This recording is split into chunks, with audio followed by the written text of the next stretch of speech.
Now we're visiting the Museum of Flight. The Museum of Flight is a private nonprofit air and space museum in the Seattle metropolitan area. It was established in 1965 and is fully accredited by the American Alliance of Museums. As the largest private air and space museum in the world, it also hosts large K-12 educational programs. This plane, from the TransCanada Airlines, is a Lockheed L-1049G Super Constellation. This statue is known as Statue of a Boy with a Model Airplane. The museum attracts over 500,000 visitors every year and also serves more than 140,000 students annually through its on-site programs, a Challenger Learning Center, an Aviation Learning Center, and a summer camp, as well as outreach programs that travel throughout Washington and Oregon. Hey, how's it going? Just gonna be 15. No, that's fine. Sorry. You guys want to do a membership or anything? You want to go? Three? Those three wristbands for you guys? They're all set. So put it on.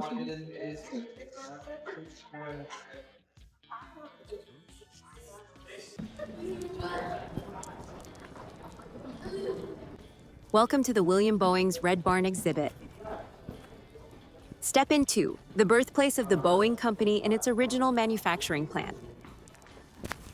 The Red Barn is one of the centerpiece exhibits at the Museum of Flight, and it has a deep connection to Boeing's beginnings. The original Boeing Airplane Company factory building, founded by William E. Boeing in 1916, originally stood on the Duwamish River in Seattle's Georgetown neighborhood.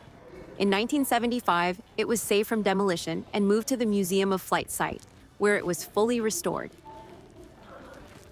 It is the oldest surviving Boeing building. It represents the birthplace of Boeing and, in many ways, the Seattle aerospace industry. From this small wooden structure, Boeing grew into one of the world's largest aerospace companies. This is an aircraft wing ribs. Continues upstairs, the Boeing story, from 1916 to 1958. Via Pan American. The building has been preserved in its rustic industrial style with original beams, wood floors, and windows, giving visitors the sense of stepping back into the early 1900s. The first airplanes built in William E. Boeing's Red Barn was the Boeing B&W seaplane in 1916. It was Boeing's very first aircraft. B&W stood for Boeing and Westervelt, George Conrad Westervelt, a Navy engineer. It was a twin-float seaplane built of wood and fabric. Only two were built. In 1917, the company's first production airplane, Boeing Model C, was built.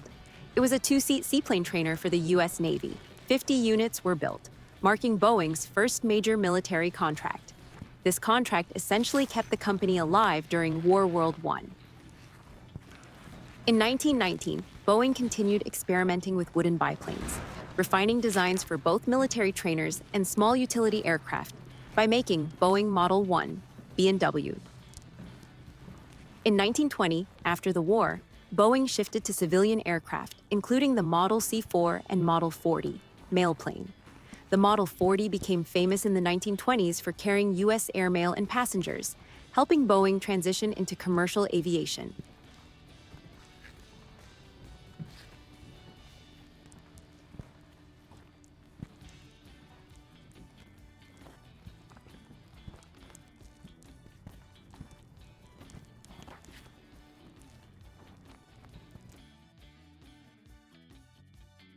This is a Boeing 502-10 gas turbine engine, 330 horsepower. At 3,400 revolutions per minute, it weighs 335 pounds.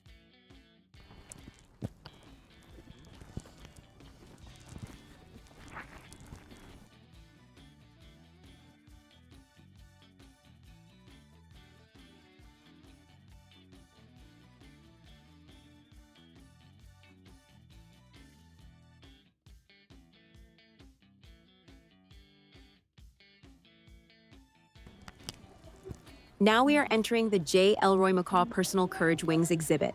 Witness the stories of courage and dedication of the people involved in World War I and World War II air combat.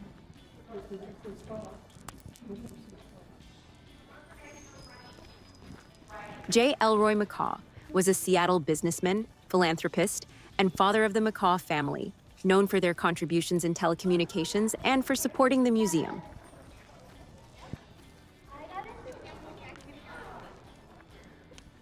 It's called personal courage because the wing emphasizes individual bravery and the sacrifices made by ordinary men and women during the World Wars, not just famous aces, but also ground crews, support staff, and civilians affected by aerial warfare.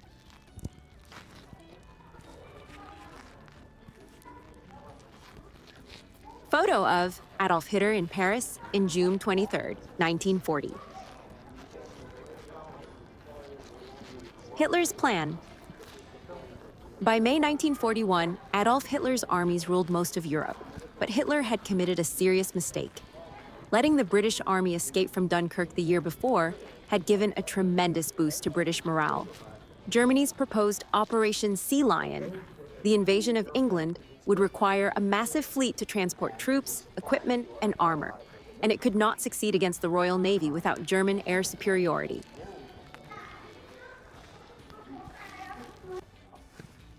The Pacific War.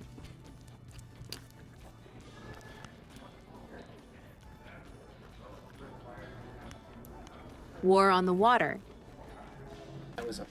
This is the Quonset Hut Theater. It's designed to immerse visitors in the atmosphere of World War II. It is a full-size replica of a World War II Quonset hut, the semi-cylindrical corrugated metal buildings that were widely used as barracks, storage, and workshops during the war. The theater plays documentary films and personal history videos related to the World War II aviation exhibits, enhances the sense of stepping back in time to the 1940s. Y'all like anybody else. Choice of words was poor.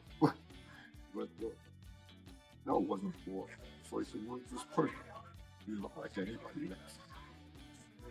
U.S. Army P-38 L Air Forces service crew, weight 200 pounds, service this airplane with 100-130 octane fuel, only suitable for aromatics.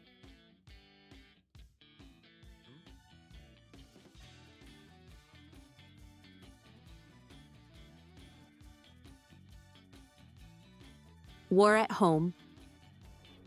Hundreds and hundreds of highly detailed scale model aircraft are displayed in cases alongside the real planes. It shows the variety of aircraft that couldn't all fit in the museum at full scale. Compare different national designs side by side: fighters, bombers, transports. Help us visualize the breadth of air combat technology during the wars. Although it lasted only a few years, World War II involved hundreds of different types of aircraft and was the most prolific period of airplane production ever. Dozens of countries ultimately became combatants in the war, and of these, many flew military aircraft.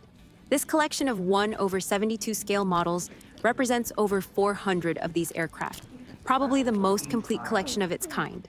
These models were constructed by Dr. Logan Holtgrew over a period of 7 years. How you would do things like map out terrain, generate better maps, direct artillery barrages, and of course just keep an eye on things. But everyone was starting to see the potential of aircraft. One guy was Count Gianni Caproni. In 1913, he designed this airplane, built in 1914 in the spring.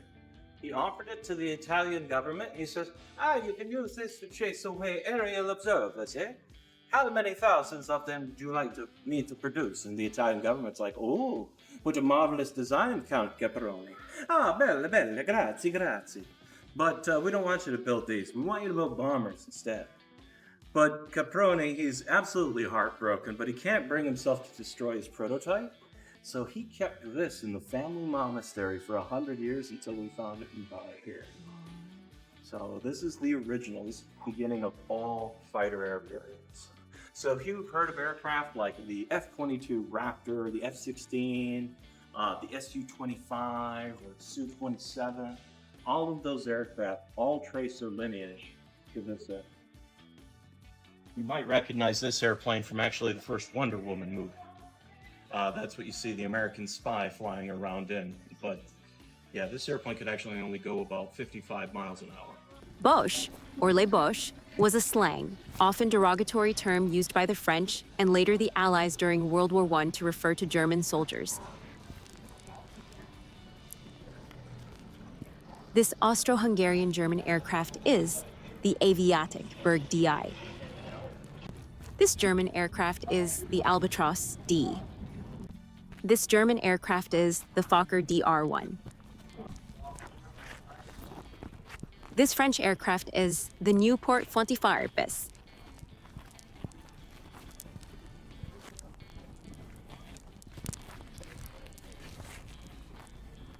A fighter jet in a dogfight simulator.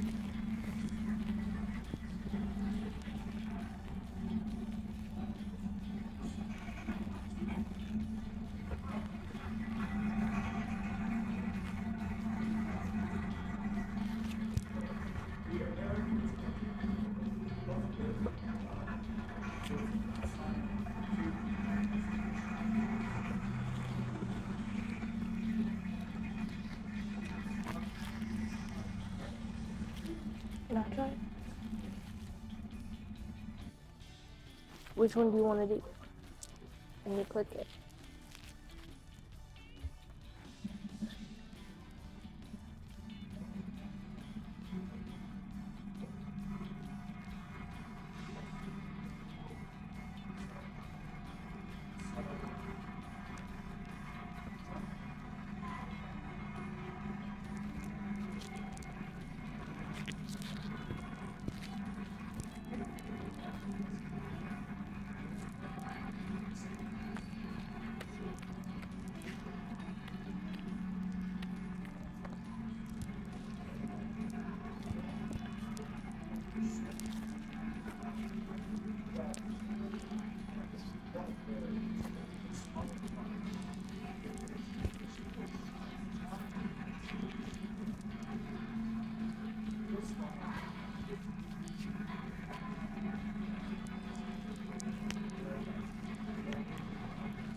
The Wright brothers, Americans, invented the airplane, but it was the French who made the most progress in flight before the outbreak of the war. French flyers had crossed the English Channel, taken to the air at night, and held the absolute speed, altitude, and distance records.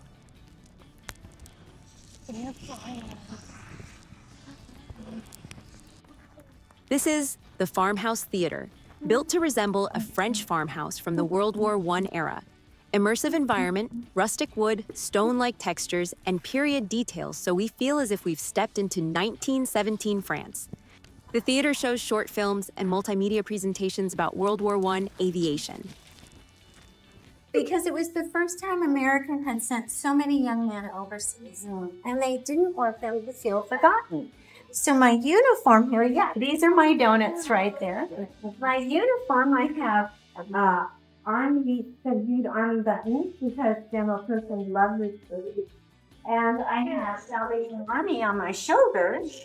But the best part of my uniform is you got to wear the flag of the American Volunteer Day. So this was the 41st Division, and it was called the Sunrise Division. Those were volunteers from Washington State, Oregon, and Idaho. And a few months ago, a young man came and he was wearing the new patch. He was from the 41st Division, and he said now it encompasses California as well. This aircraft is the Curtiss JN-4D, built in 1917. Over 6,800 Curtiss JN-4s were built. 1,347 Jennies were produced under license in Canada. Britain, France, Spain, and Australia operated hundreds of the aircraft. Over 500 Jennies served with the United States Navy. That's when I flipped over. I was like, yeah. This German aircraft is the Fokker D8. The Apollo exhibit. The rocket that reached the moon was Apollo 12. The race to the moon in the 1960s was one of humanity's greatest adventures. The scientific and technological achievements that made Project Apollo possible have inspired generations of explorers and forever changed the world. The Apollo exhibit is theme, the space race and the Apollo missions, how the US and USSR competed to get humans to the moon, and the artifacts, people, and technology that made it possible. the state of Washington goes to space. The Bill Lear and Moya Olson Lear Gallery showcases their innovations, inventions, and influence on aviation, especially in business aviation. The Learjet 23 of 1964, which was one of Bill Lear's famous business jets. The Learfan 2100, which was a novel aircraft design, a pusher prop jet, using composite materials. The Apollo 11 mission, which is, or will be, one of the major exhibitions in the gallery, exploring the Apollo 11 lunar landing. The Lear Collection Archives, which includes a huge number of documents, photographs, drawings, prototypes, etc., from both Bill Lear's and Moya Lear's work. These cover early aircraft radios, navigation gear, aircraft design, and later business jets. Christopher Columbus Craft Jr. was instrumental in defining and leading NASA's Mission Control Center, essentially creating the role of flight director, its operating procedures, culture, and organization. He had leadership during Apollo, overseeing and directing during many critical missions. Later in his career, he became director of the Johnson Space Center, which put him in charge of broader operations beyond just mission control. The Apollo program, also known as Project Apollo, was the United States human spaceflight program carried out by NASA from 1961 to 1972. It was conceived as a follow-up to the Mercury and Gemini programs, and its ultimate goal was to land a human on the moon and return them safely to Earth. This ambitious objective was set by President John F. Kennedy in a 1961 address to Congress. The Apollo program consisted of a total of 11 crewed spaceflights. The first several flights were test missions to prove the technology before attempting a lunar landing. The program had a major setback with the Apollo 1 fire in 1967, which tragically killed the three-man crew during a launch rehearsal. After extensive re-engineering and safety improvements, the program resumed with a series of successful missions. Apollo 7, 1968, the first crewed Apollo mission, which tested the command and service modules in Earth orbit. Apollo 8, 1968, the first crewed mission to leave Earth's orbit and travel to the moon, orbiting it 10 times before returning safely. This was a critical step and a major morale boost for the U.S. Apollo 9 and 10, 1969. These missions served as dress rehearsals for the lunar landing, testing the lunar module in Earth and lunar orbit respectively. 6 of the Apollo missions successfully landed humans on the moon, with a total of 12 astronauts walking on the lunar surface. Apollo 11, July 1969, the most famous mission, which achieved the program's primary goal. Commander Neil Armstrong and lunar module pilot Buzz Aldrin landed in the Sea of Tranquility, while Michael Collins orbited in the command module. Armstrong became the first person to step on the moon, famously stating, "That's one small step for a man, one giant leap for mankind." Apollo 12, November 1969, the second landing, which demonstrated a pinpoint landing capability. And then Apollo 13, 14, 15, 16, and 17. Apollo 17 was the final mission to the moon, with astronaut and geologist Harrison Schmitt being the only scientist to walk on the lunar surface. This aircraft is the DG Flugzeugbau Perlen Glider. This is the Taylor Aerocar 3, Aerocar International's Aerocar. This aircraft is the McDonnell Douglas F-4C Phantom II fighter jet. This aircraft is the Sikorsky Seaguard helicopter, HH-52A, served as a dependable search and rescue aircraft for the U.S. Coast Guard. We are now looking at the T.A. Wilson Great Gallery, glass and steel structure, very spacious and visually dramatic, volume of about 3 million cubic feet, 6 stories tall, lots of natural light, designed so aircraft can be suspended from its structural elements. The gallery contains about 39 full-size historic aircraft. T.A. Wilson. It honors Thornton A. Wilson, former chairman and CEO of Boeing. This aircraft is the Pratt Red PRG-1 glider.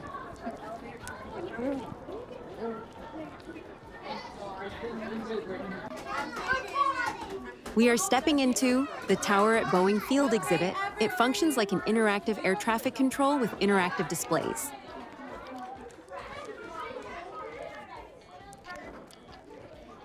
Tower anatomy, airport diagrams.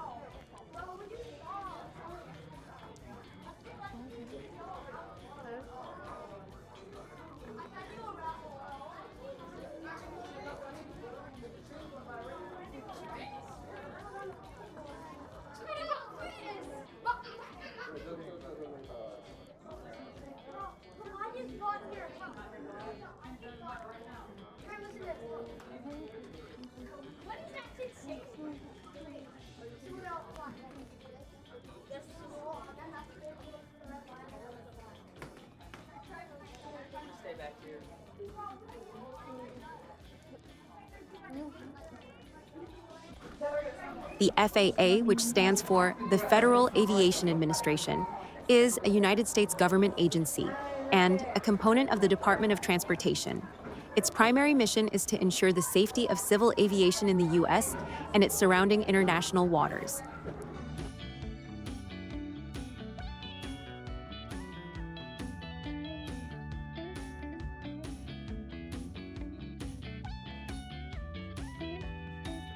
Let's go for a walkthrough inside this plane. Aboard the plane, everybody take your seats, please. Take your seats, please.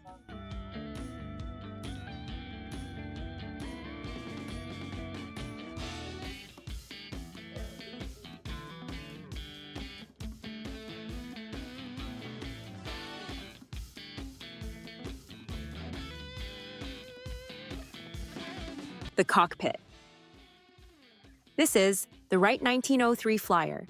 The brothers Wilbur and Orville Wright achieved humanity's first controlled, heavier-than-air flight over the beaches of Kill Devil Hills, North Carolina, on December 17, 1903.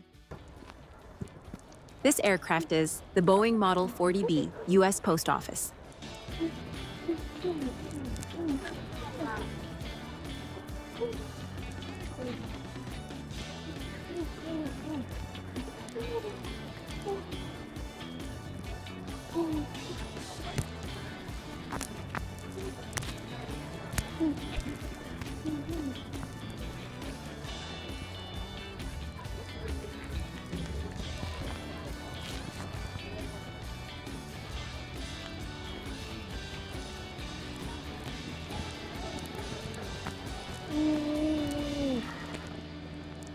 This aircraft is the Vought XF-8U-1 Crusader.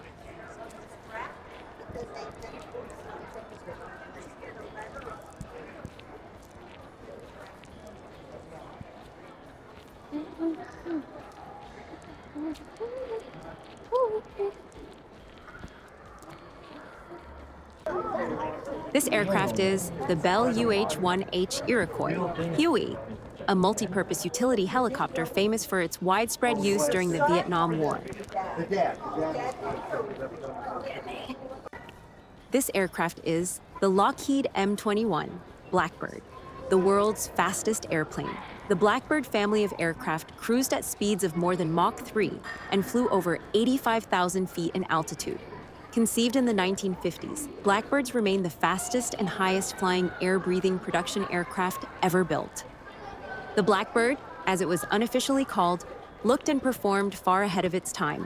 The CIA operated the A-12 on clandestine missions through 1968. The A-12 spawned the USAF YF-12A interceptor program, which was eventually canceled. The most famous Blackbird variant, the SR-71, was developed for the USAF and flew frontline reconnaissance missions until 1990.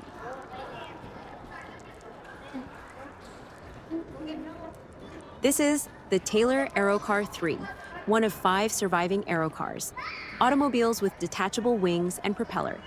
Aerocar is an American roadable aircraft designed and built by Moulton Taylor in Longview, Washington in 1949. Although 6 examples were made, it never entered large-scale production. It is considered one of the first practical flying cars.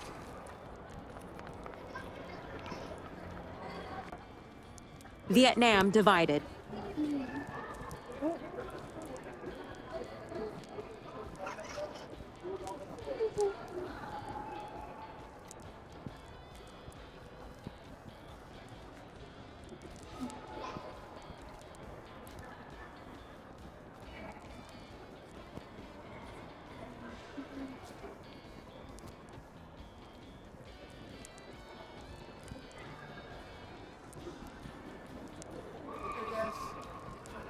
what are your impressions about the flight of the room?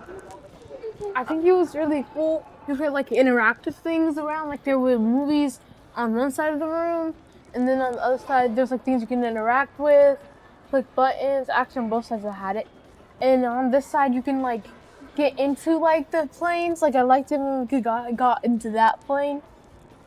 It was really cool. What about you, Fee? I also think the same thing. I think it's really a really cool museum, and it's pretty interesting. You get to learn a lot of things here. So that's pretty cool. My favorite fact that we learned was about the donut. This aircraft is the Fairchild 24, a highly successful civil aircraft line designed in 1931. We will end our museum tour by visiting the museum gift shop.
Thanks for watching.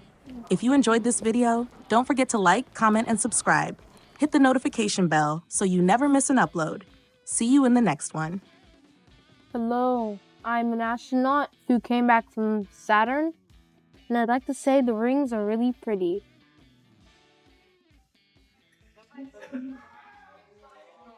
I'm getting